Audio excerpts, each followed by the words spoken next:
¿Te gusta la playa? Ya es frío. En Sandrock los maridos tienen trabajo. Aquí sí comprar ropa niño bonita. Me gustaría mezquita en San Roque para marroquíes. Yo me gusta en Badalona mucho, tengo mi familia aquí, hermanos. Yo me gusta en Badalona.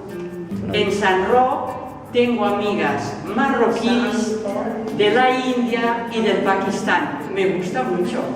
Nos gusta Nos gusta vivir en San Roque porque hay muchas tiendas. Me gusta el Ateneo porque aprendemos castellano. Me gusta un San Roque más limpio. Estoy contenta con el tranvía de Santa Roque, así podemos viajar. No me gusta que la gente tira basura a la calle.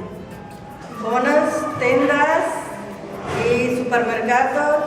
Mi casa es grande. Hola, soy Josía.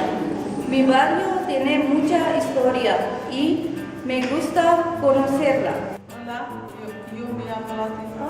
En San Roque hay todo cerca.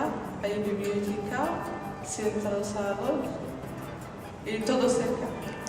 Yo visito el Congreso y vine a San Roque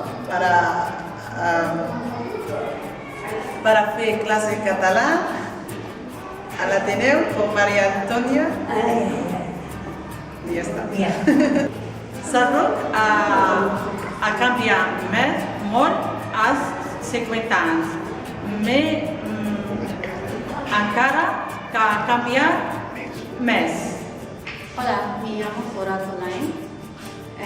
El servicio médico es muy bueno. Hola, me llamo Samara. Ateneo es la columna para aprender. Vale, muy bien. Adiós, gracias.